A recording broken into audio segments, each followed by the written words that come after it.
আজকে হোপফুলি মাকে ডিসচার্জ করে দেবে এবং তোমাদের কথা শুনে তোমাদের কমেন্ট পড়ে আজকে আমরা সেন্ট্রাল কলকাতার কিছু বিখ্যাত ব্রেকফাস্ট অপশনস এক্সপ্লোর করবো, বেসিক্যালি কচুরি, রাধাবল্লভী, এই জাতীয় জিনিস। চলো সেই উদ্দেশ্যেই বেরিয়েছি। আমাদের সামনে যে রাস্তাটা দেখছো চারমাথার মোড়, এটাই হচ্ছে বউবাজার চারমাথার মোড়। আমরা এখান থেকে সোজা গেলে বাহাতে পড়বে আমাদের আজকের ফার্স্ট ডেস্টিনেশন।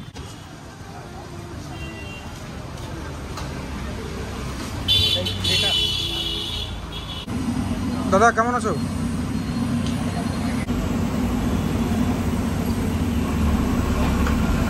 তোমাদেরকে কি দাম কি বৃত্তান্ত বাড়িতে গিয়ে সব বলবো যখন খাওয়া দাওয়া হবে। এখন আমাদের সেকেন্ড ডেস্টিনেশন জয়শ্রী, এটাও বউবাজারে। নিয়ে না দিয়ে দিন, 6টা দিয়ে দিন। এখানে বসে খাবারও ব্যবস্থা আছে, তবে আমরা বাড়িতে গিয়েই খাবো। এখান থেকে আমরা নিচ্ছি হচ্ছে রাধাবল্লভী, এরপরে আরেক জায়গায় যাব। যখন একসঙ্গে খাবার দাবারটা খাবো সবাই মিলে, তখন প্রত্যেকটা জিনিসের দাম বলবো, কীরকম স্বাদ, ভেতরে কি আছে না আছে সব বলে দেবো। এটা হচ্ছে ব্যাঙ্ক অফ ইন্ডিয়া মোড়, আমাদের আজকে থার্ড আর লাস্ট ডেস্টিনেশন।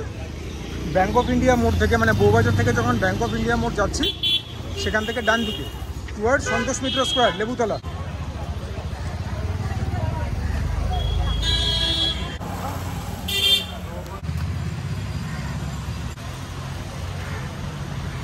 বাড়িতে চলে এসেছি। 3টে দোকান থেকে 3 রকমের কচুরি নিয়েছি। কচুরি বলো, রাধাবল্লভী বলো। এটা তোমরা দেখতে পেয়েছো রাধারানী সুইটস। এইটা তোমার কেনা হয়েছে জয়শ্রী থেকে। এটা হচ্ছে রাধাবল্লভী, এটা হচ্ছে কচুরি শ্রদ্ধাঞ্জলির। এগুলো হচ্ছে 7 টাকা করে পিস, মানে শ্রদ্ধাঞ্জলির কচুরি 7 টাকা করে পিস, তরকারি দিয়ে দেবে। জয়শ্রীর রাধাবল্লভী 8 টাকা করে পিস। রাধারানী ক্লাব কচুরি হচ্ছে 5 টাকা করে পিস। এই তরকারিটা হচ্ছে রাধারানীর, মানে এইটা হচ্ছে শ্রদ্ধাঞ্জলি তরকারি, খুব ভালো বানায়, মানে হচ্ছে এইটার। আর এইটা আমরা পেয়েছি জয়শ্রী থেকে, যেটা হচ্ছে এইটার। হ্যাঁ, আর এইটা একটুখানি আলাদা করে এনেছি ছানার পায়েস। জিলিপি আনিনি, কারণ যে 3টে সংস্থায় আজকে গেছিলাম প্রতিষ্ঠানে, তাদের জিলিপির I am not the biggest of fan. তো যেটা এনেছি সেটা হচ্ছে ছানার পায়েস, আর বাকিটা তোমাদের সামনেই রয়েছে। এবারে ব্যাস খাওয়া দাওয়া করবো, তারপরে তো যেরকম দিন যাবে তোমাদেরকে বলবো। সুপ্রভাত বন্ধুরা। বাঙালি মানেই খাওয়া দাওয়া মানেই ব্রেকফাস্ট থেকেই শুরু। ব্রেকফাস্টের লুচি কচুরি বাঙালিদের আধুনিকত্বকে আরও প্রাচীন করে তোলে। হ্যাঁ, তার সাথে সাথে আজকে 3টে দোকানের 3টে কচুরি, যেমন বাবুদা বললো, বাকি সব খাওয়ার সাথে সাথে এক্সপিরিয়েন্স শেয়ার করছি। পাভেল তো স্টার্ট করলো, এবার আমিও স্টার্ট করি। তোমাদেরকে প্রথমে কোনটা দেখাই বলো তো? তোমাদেরকে প্রথমে আমি শ্রদ্ধাঞ্জলিটাই দেখাই। এই হচ্ছে শ্রদ্ধাঞ্জলির কচুরি, যেটা কিনা নিচে 7 টাকা করে প্লেট। ভেতরের মধ্যে পুর তো দেওয়া রয়েছে, হ্যাঁ ডালের পুর দেয়, ভালো বানায় শ্রদ্ধাঞ্জলি। প্রথমে একটা এমনি গ্রাস নেব। পুরটার মধ্যে ছাতু দিয়েছে, সুন্দর, একদম নুন টুন ভালো। আর একটুখানি মিষ্টতা হলে আমি খুশি হতাম ব্যক্তিগতভাবে, বাট গুড। এই হচ্ছে আমাদের শ্রদ্ধাঞ্জলির তরকারি, শুকনো তরকারিটা বানিয়েছে, ইটস ভেরি গুড। হ্যাঁ, আমি খাওয়ার আগেই বলছি, কারণ আমি এখান থেকে খেয়েছি। যদিও শ্রদ্ধাঞ্জলির এই আউটলেট আমি প্রথমবার দিলাম, এর আগে আমি যখনই গেছি সেটা হচ্ছে যেগুলো রাজা রামমোহন সরণির ওপরে, হ্যাঁ সেগুলোতে। এটাতে আমার এই প্রথমবার।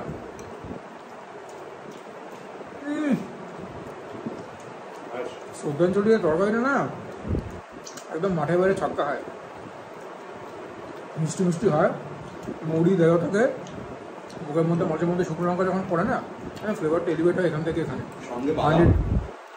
বাদাম থাকে, বাদাম মুখে পড়েনি এখন আমার।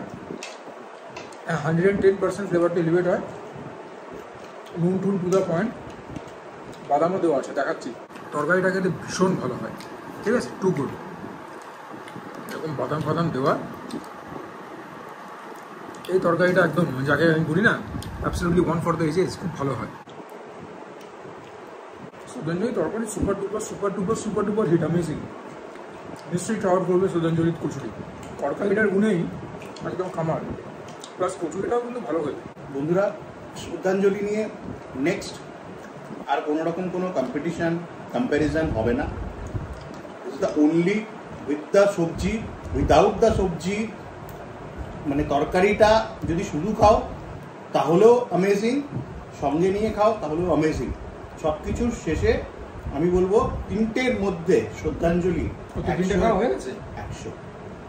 আচ্ছা, আমি তো এখনো পর্যন্ত একটাই খেয়েছি, দেখি বাকি দুটো খেয়ে। এটা হচ্ছে জয়শ্রীর রাধাবল্লভী, যেটা ওরা বলেছিল। ভেতরে ডাল দেওয়া রয়েছে। সাইজটা কিন্তু বাকি দুটোর থেকে বড়, দামও বেশি, এগুলো 8 টাকা করে পিস। খেতেও ভালো। তো প্রথমে একটা এমনি খেয়ে দেখি যে স্বতন্ত্র স্বাদ কীরকম। এটাও ভালো খেতে। ডালের পুর রয়েছে, মোস্টলি বিউলির ডাল। পুর ডাল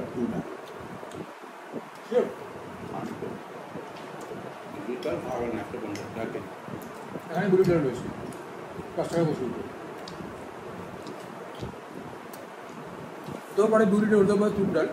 নুনটা আমার একটু কম লেগেছে, কিন্তু সবজি দিতে এরকম লাগে। ভেতরটা দেখো এরকম, তোমাদেরকে তো একদম খুলে দেখিয়ে দিলাম।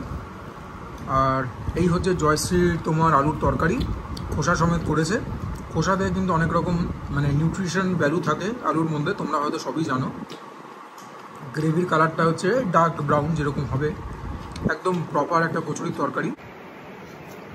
জয়শ্রীর রাধাবল্লভীটা যখন তরকারি দিয়ে খেলাম, ফ্লেভারটা ডেফিনেটলি এলিভেট হয়েছে। জয়শ্রীর তরকারিটাও কিন্তু ভালো খেতে। আমার জন্য শ্রদ্ধাজনকটা একটুখানি এগিয়ে থাকবে, বাট জয়শ্রীর তরকারিটা খুব ভালো, properly balanced with all the flavours. নুনটা ঠিকঠাক, অল্প অল্প ঝাল আছে, অল্প অল্প মিষ্টতা আছে। কিন্তু তরকারির দিকে আজকের চ্যাম্পিয়ন এখনো পর্যন্ত আমি রাধারানী সুইটসেরটা খাইনি, তবে শ্রদ্ধাঞ্জলি তরকারি সবসময় আমার মনের খুব কাছে, ভালো বানায়। আদারওয়াইজ এটাও কিন্তু রেকমেন্ডেড, ঠিক আছে, ভালো খেতে। তরকারিটা দিয়ে যখন এটা খাচ্ছি, ফ্লেভারটা তো যেরকম বললাম ডেফিনেটলি এলিভেট হচ্ছে। জয়শ্রী নিয়ে আর কিছু বলবো না, তবে আমার জন্য কচুরি বলতে শুধু পুরিটা বা কচুরিটা সেটাই তো নয়, তার সঙ্গে তরকারি দিয়ে খাওয়ার যে হোলসাম এক্সপিরিয়েন্স, সেটাকে তো আমরা বুঝি কচুরি খাওয়া। সেই নিরিখে শ্রদ্ধাঞ্জলি এগিয়ে থাকবো জয়শ্রীর দেবে। এই হচ্ছে রাধারানী সুইটসের ক্লাব কচুরি। এর ভেতরে থাকে বিউলির ডালের পুর, সেটা আমি জিজ্ঞাসা করে জেনেছি। আমাদের এখানকার অত্যন্ত জনপ্রিয় একটা দোকান। হ্যাঁ, এই কচুরিটার জন্যই এদের সবথেকে বেশি ডিমান্ড থাকে, পপুলারিটি থাকে। এবার তরকারিটা দিয়ে খাবো, তবে ক্লাব কচুরিটা এমনি তোমরা খেয়ে নিতে পারবে। একটুখানি গলায় লাগতে পারে কিনতে গেলে, বাট নাথিং এনার্জি, ভালো খেতে এটা। আমি তো এই কচুরিটার খুব বড় ফ্যান। এই হচ্ছে রাধারানী সুইটসের তরকারি। এটার ঝোলটা সবথেকে বেশি টালটালে, যেটাকে আমি বলে থাকি ভিসকসিটি। এখানেও আলুটা খোসা সমেতই তৈরি করেছে, which is a good thing. দেখা যাক খেয়ে কীরকম লাগে তরকারিটার সঙ্গে। ভালো, তরকারিটা মিষ্টি মিষ্টি বানিয়েছে, খুব একটা রিচ নয়, মানে একদমই রিচ নয়, বাচ্চারাও এসে খেলে খাবে। আমার জন্য সবথেকে এগিয়ে থাকবে শ্রদ্ধাঞ্জলি, তারপর আমি রাখবো রাধারানী সুইটস, লাস্টে আমি রাখবো জয়শ্রী। তবে জয়শ্রীও কিন্তু খারাপ না, এটাই ফাইনাল কথা। আর তো এখানে দেখাবার কিছু নেই, পরে আবার যখন হসপিটালের জন্য তৈরি যাবো, তখন তোমাদের সঙ্গে কথা হবে। কারণ আমি জানি তোমরা মাকে নিয়ে খুব চিন্তিত, আমিও তাই। আশা করি মা ভালো হয়ে উঠবেন, সুস্থ হয়ে উঠবেন, দেখে শুনে রাখতে হবে, এই আর কি। আমার ভাই বোনেরা, আমার সন্তান তুল্য সন্তানেরা, সকলের শুভ কামনায় আমি সুস্থ হয়ে বাড়ি ফিরেছি। আমার ছেলে আমাকে বাড়ি নিয়ে এসছে, আমার ভাইও এসেছিল, এবং আরেকটি বোনের ছেলেও ছিল, সে আজকে থাকতে পারলো না তার কাজের জন্য। সেও খুব পড়েছে, আর ছেলে তো করেছেই, ভাইও করেছে, সকলেই করেছে। যাই হোক, আর তোমরা তো করেছই। তোমাদের সাপোর্ট না পেলে আর ঈশ্বরের আশীর্বাদ না থাকলে আজকে আমি হয়তো সুস্থ হতাম না। যাই হোক, আমার যার জন্য ভর্তি করা হয়েছিল আমাকে, আমার কিন্তু কোনো রোগ নেই, বুঝেছ? আমি কিন্তু সুস্থ হয়েই ঘরে ফিরেছি, আমার হার্টের কোনো ব্যারাম নেই। এটাই তোমাদেরকে জানালাম। তোমরাও ভালো থেকো, আমার জন্য নিশ্চয়ই চিন্তা করছিলে, চিন্তামুক্ত করে দিলাম তোমাদেরকে। ভালো তো? আমি তোমাদেরকেও আশীর্বাদ করছি, তোমরাও সবাই ভালো থেকো, জীবনে উন্নতি লাভ করো এবং দীর্ঘ জীবন, সুস্থ জীবন লাভ করো।